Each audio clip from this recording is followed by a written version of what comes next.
The first thing to consider is electrochemical processes are redox reactions.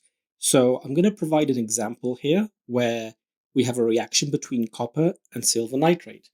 Now this reaction is spontaneous. It has a delta G value that is negative. As a redox reaction, we can describe it by this process here, whereby copper reacts with silver plus ions to give copper 2 plus silver in its zero oxidation state.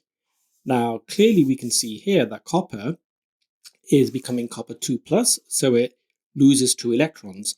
These 2 electrons are acquired by the silver ions, and we need 2 of them because copper releases 2 electrons, and those 2 silver ions become silver in its zero oxidation state.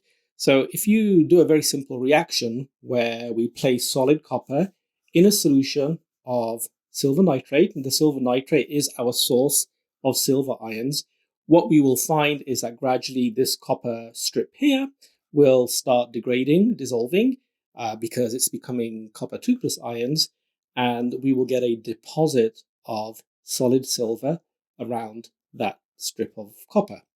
So and that happens spontaneously. So what can we conclude from this process? Well, this is a 2-electron transfer process. Electrons are transferred from copper to silver. And one thing to realize is the difference between oxidation and reduction, something that we have covered in a previous lecture. And if you recall from that lecture, a great way of remembering the difference between oxidation and reduction is to use the words oil rig, where oxidation refers to the loss of electrons and reduction is the gain of electrons. So copper is losing electrons, so copper is oxidized, and silver is gaining electrons, so silver is reduced. Okay, now what we're going to do here is we are going to consider these two reactions where the copper becomes copper 2 plus and the silver plus becomes silver, and we're going to describe them in terms of two half reactions. And we can actually do this in two separate electrochemical cells, and we call these two separate cells half cells, where on one side we have the copper oxidation process, and on the other side we have the silver reduction process. Let me go ahead and show you what this setup looks like. So here we go. Now note that we have these two beakers, the left-hand side and the right-hand side. And by convention, the left-hand side is always the site of oxidation, and the right-hand side is always the site of reduction. And the site of oxidation is always called the anode, and the site of reduction is always called the cathode. So again, we have our copper, solid copper, in contact with a solution that contains copper 2 plus ions. And this reaction, which is an oxidation, is given right here. This is the oxidation half reaction, copper becoming copper 2 plus 2 electrons. So this is the oxidation half cell. On the right-hand side, we have the other process, the reduction. So again, on this side, we have our solid silver. Okay, this is an electrode, and it's in contact with silver ions. So the silver ions gain an electron to become solid silver. This is the cathode. This is the cathode half cell, and it describes the reduction process. Okay, now turning back to the left-hand side, this process is oxidation, and we note that it releases 2 electrons. These electrons travel through an external circuit, this wire, and they end up at the site, the cathode, where these 2 electrons are acquired by the silver ions to give solid silver. Okay, now to make sure that this electrical circuit is complete, we have to electrically connect the solutions themselves. So we have basically a completed circuit here. And in order to complete the contact between these solutions, we use something called a salt bridge. Basically, the salt bridge can simply be a piece of paper that's been saturated with an electrolyte. The electrolytes are electrically conducting. So this is the complete cell. This is the complete electrochemical cell. Okay. Now, a couple of things here to note. First of all, we have our two half reactions, our copper half reaction and our silver half reaction. We can add these two half reactions together to give the overall reaction. Okay? Another thing to note is that the oxidation half cell, where the electrons are given, is electrically more negative than the cathode half cell. So by convention, the more electrically negative half cell is known as the anode, and the other half cell is known as the cathode.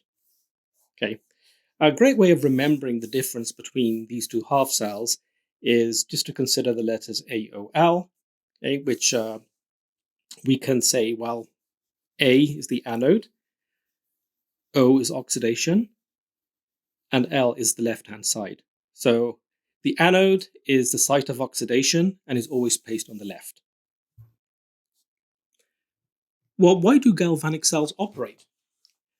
Well, the cell operates because copper and silver have different affinities for electrons. And this difference in electron affinity causes the redox process to occur.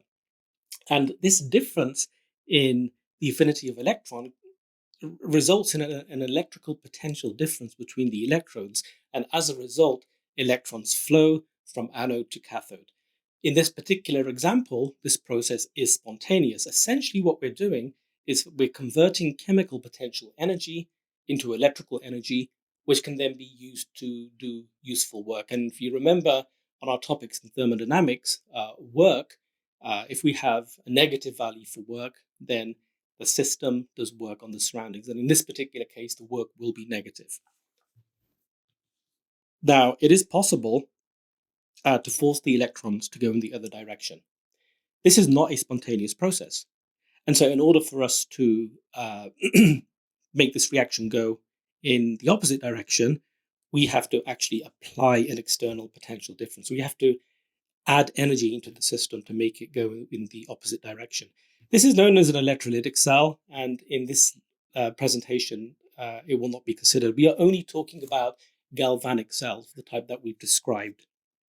Okay, now there's a shorthand way of representing two half cells that are connected.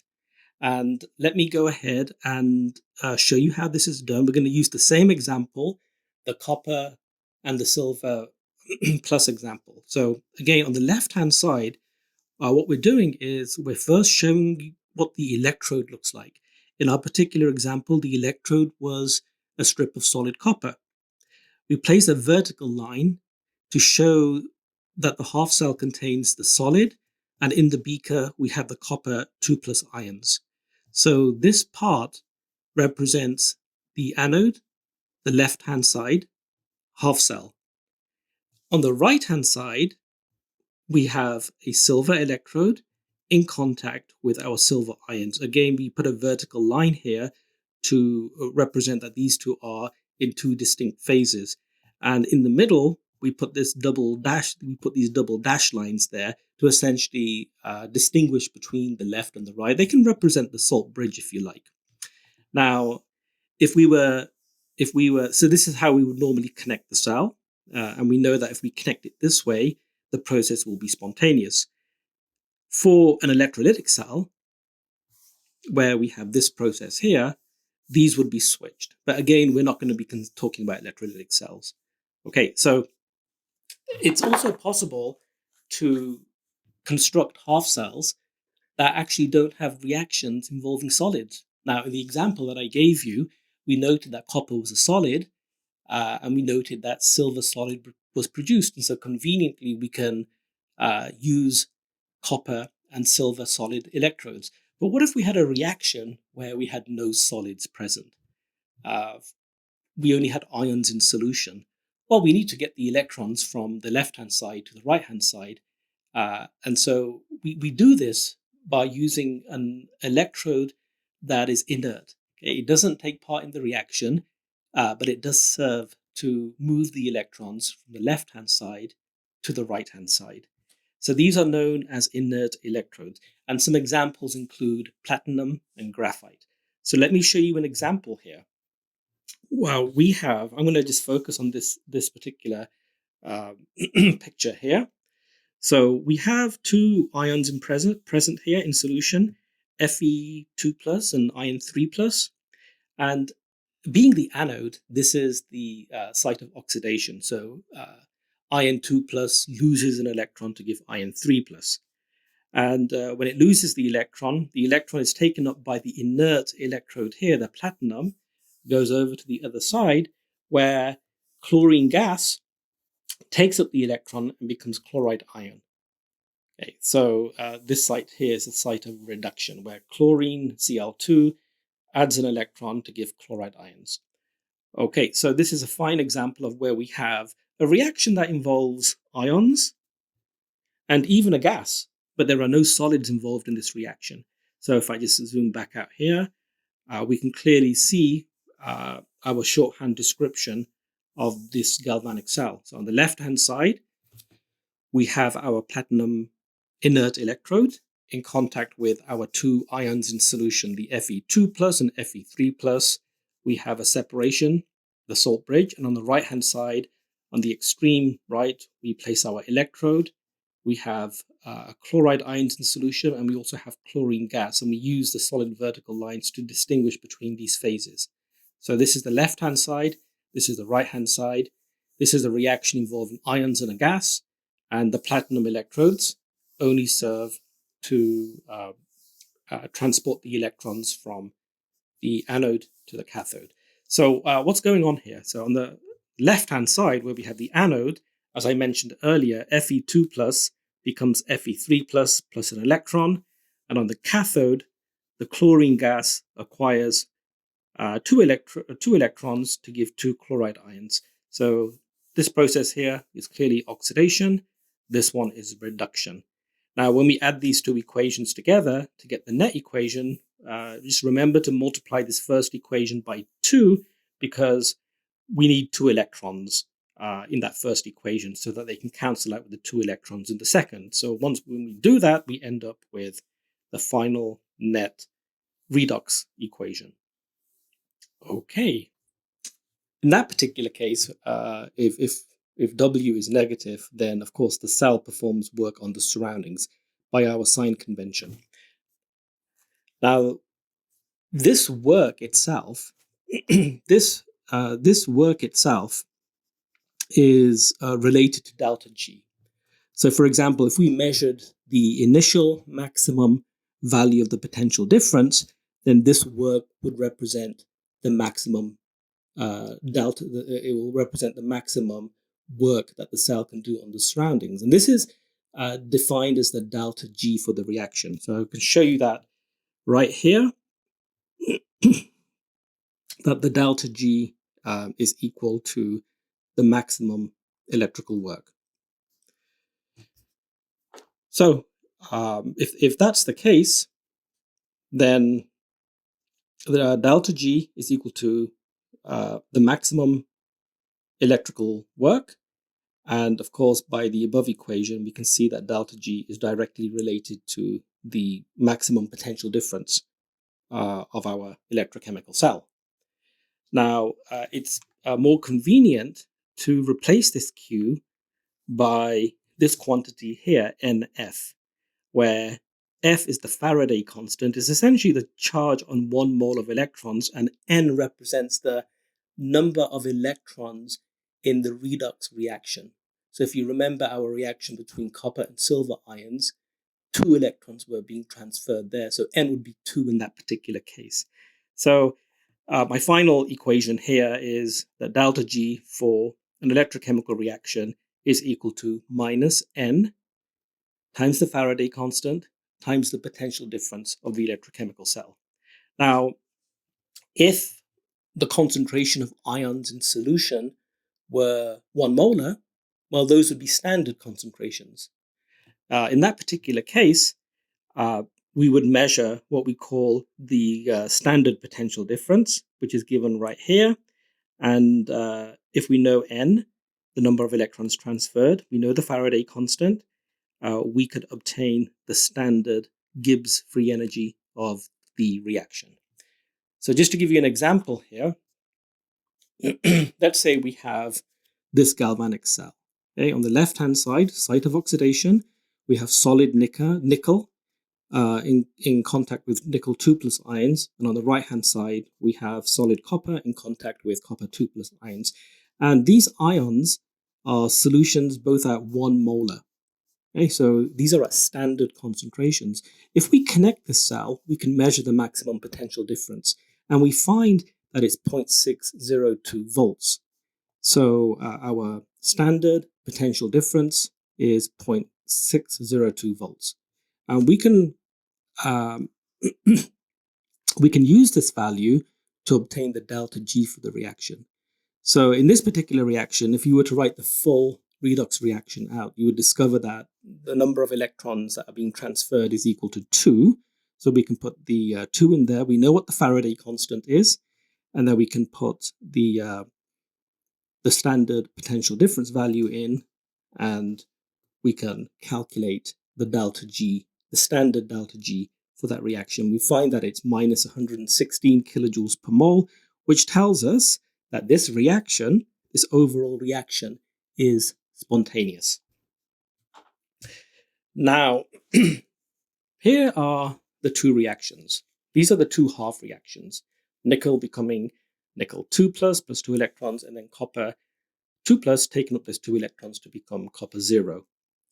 I want to talk about something called the standard half cell reduction potential, because every reduction process has a standard half cell reduction potential, and these values are tabulated. Many of these processes are known, and you can find them in the appendices of your textbook, your general chemistry textbook, and they can be used in different ways to predict the spontaneity of various redox reactions.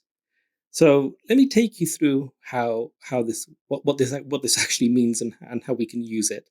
So for these two half reactions, I'm going to write them both as reductions. So the nickel one was already a reduction. Actually, the nickel one I'm reversing to make it into a reduction. Remember, reduction is the gain of electrons. So what I've done here is I've reversed the nickel reaction and described it as a reduction process. The copper reaction I leave alone because that was already a reduction. So what I've done here is I've written down two reduction processes, and these reduction processes have reduction potentials or half cell reduction potentials, which I can just simply denote in this way here. Note that I've taken the deltas out of here because they only represent half reactions. If I had a full reaction, then of course that won't be a half cell reduction reaction. That would be a connected reaction. So let's now talk about some thermodynamics of electrochemical cells. We note that when we have two half cells, there's a potential difference that is established between the anode and the cathode. Now, it must be noted that this potential difference, this voltage that is established between the anode and the cathode, is not constant. In fact, this voltage will be very large to begin with, but as electrons transfer from the anode to the cathode, this voltage will actually decrease until it reaches zero and we reach a state of equilibrium. So the maximum voltage that we can ever obtain in an electrochemical cell is going to be when the cell is actually not connected. As soon as we connect it, the electrons transfer and that voltage starts to drop. So, and we can use interesting devices like potentiostats that actually measure the potential difference between the two half cells before any electrons actually transfer between anode and cathode. So we can have, there's a straightforward way of obtaining the potential difference. So this potential difference, of course, results in the ability of the electrochemical cell to do work. And the relationship between work and the potential difference between our two half cells is given by this nice equation here. And we note that if our potential difference is large and positive, then our work is going to be large and negative. Okay, so what we've done is we've written these two reactions as reductions, and each will have their half reaction reduction potential. And if we were presented with these two reactions and we knew what their reduction potentials were, then clearly the one that has the larger reduction potential essentially wins, and the other one will have to be the oxidation. And the reason I say that the larger value wins is because the larger reduction potential will give you the more negative delta G. So that's the one that wins, and the other one will have to be reversed. So essentially what we're doing is we're saying that for the connected cell, where we've added two half reactions, the reduction potential that wins has to be added to the reverse of the reduction potential that loses. Okay, in other words, the reduction potential that wins will always be the cathode. And the anode will have to be reversed. That's why we have a negative sign here. And so when we essentially add these two together, we will get the overall electrochemical potential difference of the overall redox process, the connected cell. Okay, in this particular example, the copper has the larger standard half cell reduction potential, and so that is the cathode. Okay, it's the reduction that wins, and the nickel is the one that has to be then reversed. So we add these two together. So essentially, we end up with an equation that says that for any galvanic cell, the electrochemical potential difference is always given by the reduction potential, standard reduction potential of the cathode minus the standard reduction potential of the anode. Now, what I'd like to describe next is how these standard half cell reduction potentials are measured. Because we're looking at a reaction like this, and we're trying to establish its reduction potential. Well, how do we do it? It's a half cell. Well, what we have to do is we have to connect it to a standard cell whose reduction potential we know. And what we use is we use what we call a hydrogen half cell. Okay, we call this the standard hydrogen half cell. What does the standard hydrogen half cell look like? Basically, it's an inert electrode. We're passing hydrogen through and we're bubbling it into a solution that contains H plus ions at exactly 1 molar. The hydrogen gas itself is at 1 atmosphere. So all these conditions are standard. And for this particular reduction, we set a value as 0 volts for its reduction potential. Okay, so all standard reduction potentials are measured relative to this reference known as the standard hydrogen half cell. And by convention, the standard reduction potential for this particular half cell is always 0 at all temperatures. In order for us to understand how we measure reduction potentials, I'm going to give you an example. I'm going to connect a copper 2 plus copper half cell to a standard hydrogen half cell. The first thing I do is when I connect these two cells together is I make an observation. In this particular case, I observe that solid copper is produced. Well, if solid copper is produced, then that has to be a reduction process because copper 2 plus ions are gaining 2 electrons to become solid copper. So if copper 2 plus ions are being reduced to give you solid copper, that reduction process tells us that the copper half cell is the cathode. So we can now describe the cell in the following way. So on the right-hand side, we have our copper electrode in contact with our copper ions. And on the left-hand side, well, if the copper half cell is the cathode, then the hydrogen half cell must be the anode. So we have that inert electrode in contact with hydrogen gas and also H plus ions. Okay, so this is the left-hand side, oxidation. This is the right-hand side, reduction. Anode, cathode. And so when we connect the cell, we measure the voltage. And in this particular case, our electrochemical cell potential difference is 0.345 volts. Okay, well, how is this information used to get the standard reduction potential of copper? So the first thing we note is that the measured cell voltage is equal to the standard reduction potential of the cathode minus the standard reduction potential of the anode. Now, we can go ahead and plug in some of the numbers that we know. So we know that we measure a standard potential difference of the cell to be 0.345 volts. We're trying to look for the reduction potential of copper, but we do know that the reduction potential of the standard hydrogen half cell is defined as 0. So by just rearranging this equation, we see that the reduction potential, the half cell reduction potential of copper 2 plus copper is 0.345 volts. So essentially, this value represents the reduction potential for this process here. So let me give you one more example just to solidify this a bit. So same thing, we're going to now connect a nickel 2 plus nickel half cell to a standard hydrogen half cell. We make an observation and we find that the nickel 2 plus ion concentration increases and our solid nickel dissolves. Well, if solid nickel is dissolving, then that solid nickel is becoming nickel 2 plus ions. So that is clearly the nickel is losing electrons to become nickel ions. So that's an oxidation process. And as we saw before, oxidation is the anode. Okay, and so we can go ahead and describe the electrochemical cell in this way here. So now we put the nickel 2 plus on the left-hand side because that is the anode, the site of oxidation.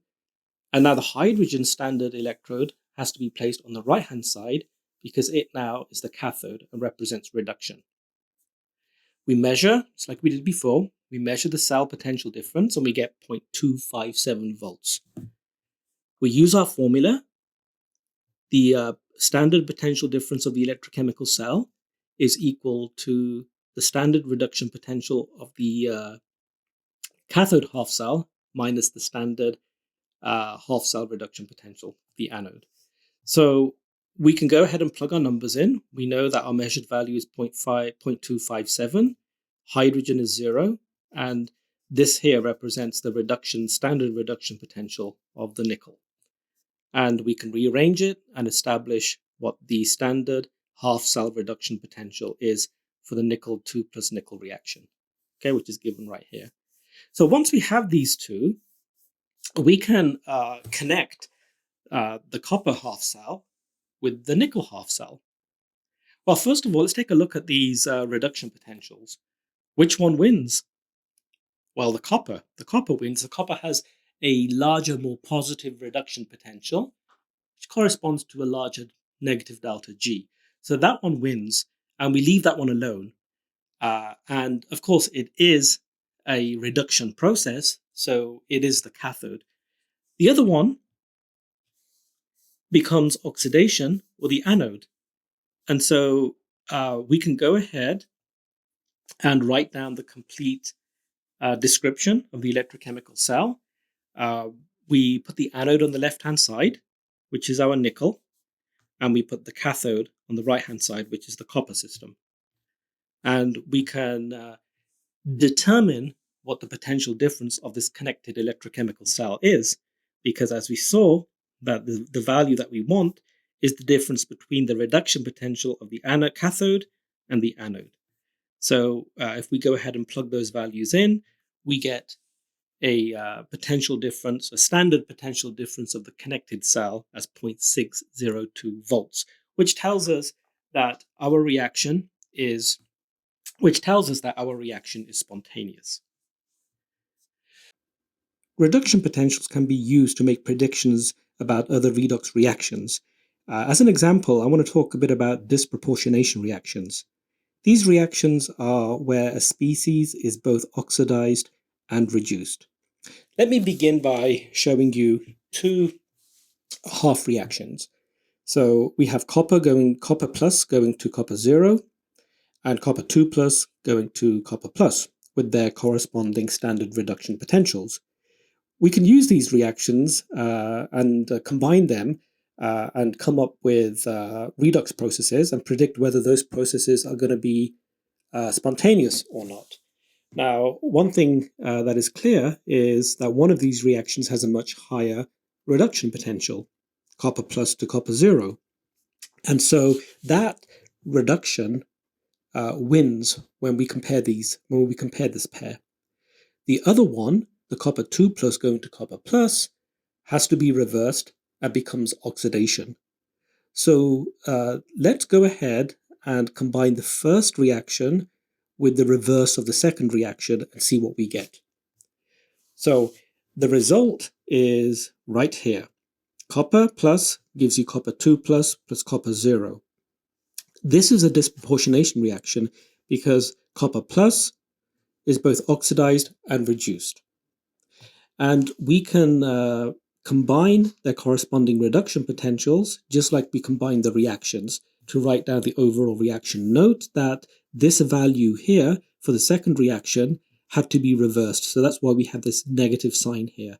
So we have the 0.521 plus the negative of the second reaction to give us 0.368. So this reaction is spontaneous, and so therefore copper plus will disproportionate to copper 2 plus and copper 0. Here's another more complicated example. The question here asks, will SO2 disproportionate into different oxidation states? And two reactions are given. Two reductions are given with their corresponding reduction potentials. And we can again combine these reactions to see if SO2 disproportionates.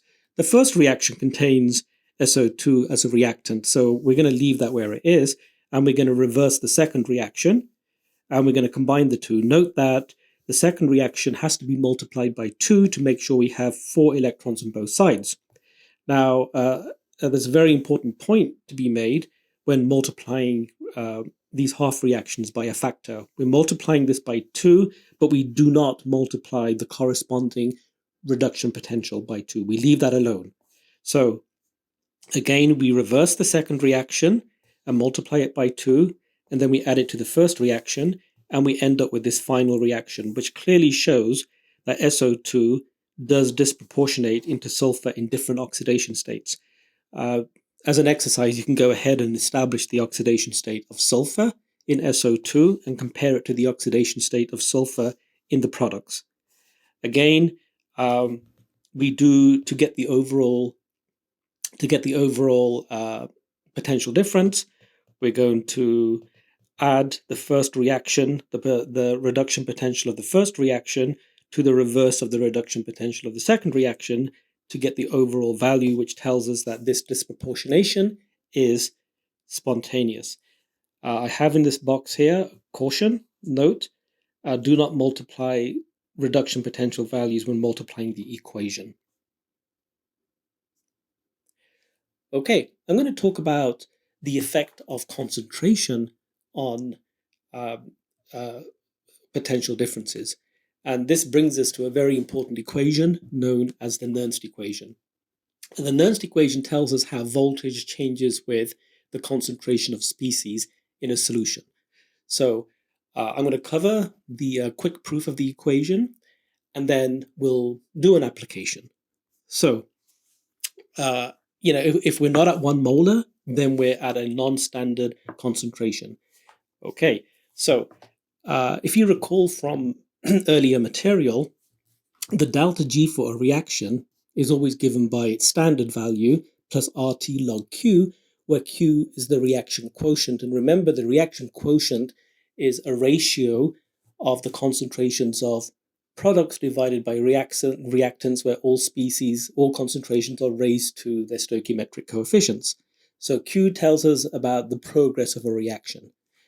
Okay, and we also note that Q will become big K at equilibrium, where big K is the equilibrium constant. Okay, so this is a very general expression that shows us how delta G can change as the concentrations of species in solution change. We also saw earlier in this presentation that delta G itself was related to the potential difference, and both for non-standard states and when we have when we have standard states. What I'm going to do is I'm going to put these values, NF potential difference and NF potential difference at standard states, into the above expression to give us this expression here. We can divide through both sides. We can divide through by minus NF, and if we do that, we end up with this very nice equation called the Nernst equation. What does this equation tell us? Well, Q tells us about the composition in our two half cells, what the concentrations are. The value, the standard potential difference tells us what the potential difference is when all species are at 1 molar. And once we have that information, we can calculate or we can predict what the potential difference is at a particular solution composition. Now, we also know that if our system was at equilibrium, then delta G would be 0. And if delta G is 0, the potential difference has to be 0, and Q would be equal to the equilibrium constant. So when you put those values into the Nernst equation, you get this here. And a simple rearrangement will tell you that the log of the equilibrium constant is directly related to the standard potential difference of the cell. Okay, all right. Now, as a very simple example, let's consider this electrochemical galvanic cell.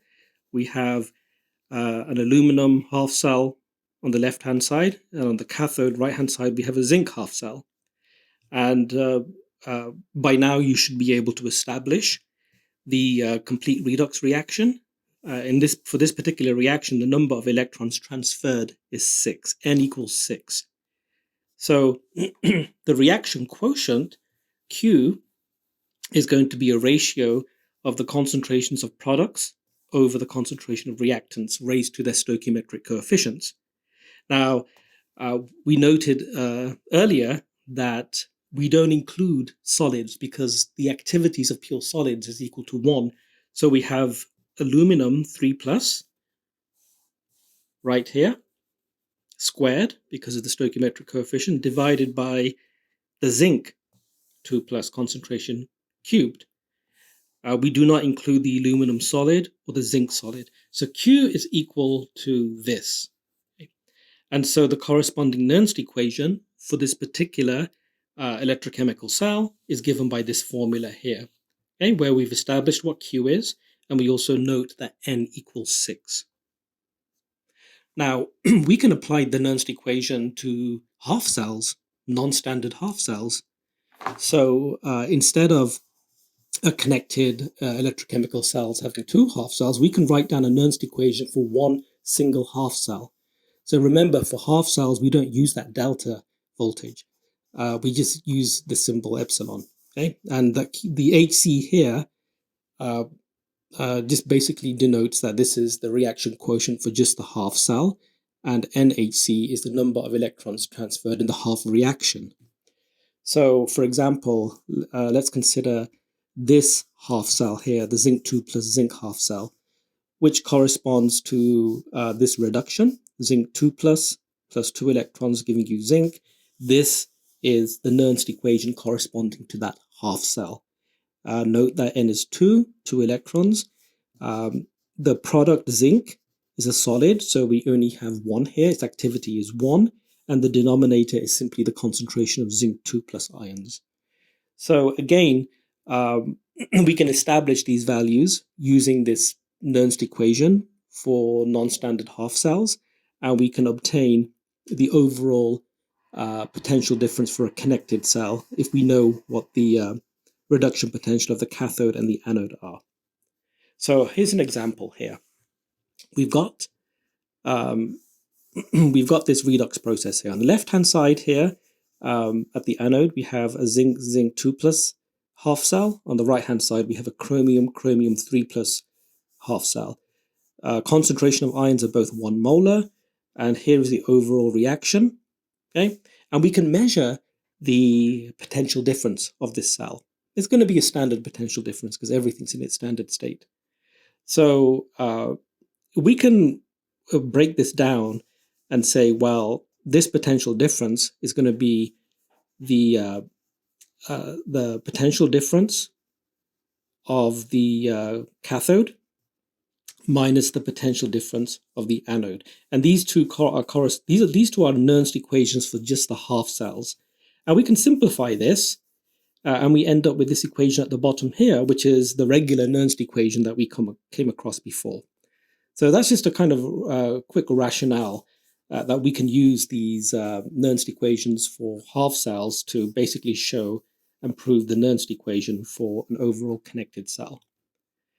Okay, so with that in mind, I want to examine what happens to this particular electrochemical cell when we dilute the chromium concentration, the chromium 3 plus concentration, to this very low value here. So we're going from 1 to this very low value. You can clearly see that at standard concentrations, we have a nice positive potential difference, which tells us that this reaction is spontaneous. But what happens if I change this concentration from 1 to this very small value? Well, we can use the Nernst equation to make that prediction. We know what the standard value is, okay, 0.018 volt. Okay, those are under standard conditions. RT over 6 electrons are transferred. And then we can go ahead and change the chromium concentration from 1 molar to 0.0001 molar. Okay, we have to square this because chromium, we have this 2 as a stoichiometric coefficient. And then when we do this, we find that our value now is negative, and the reaction now becomes non-spontaneous, which is interesting because it tells us that under certain concentration conditions, like standard conditions, it's spontaneous. But then when we drastically change one of the concentrations, we end up with a situation where the process now becomes non-spontaneous. All right. Now, finally, I'm going to give you a nice example of a concentration cell. So what I'm going to do here is show you this particular electrochemical setup. Okay, so on the left-hand side, we have a zinc half cell.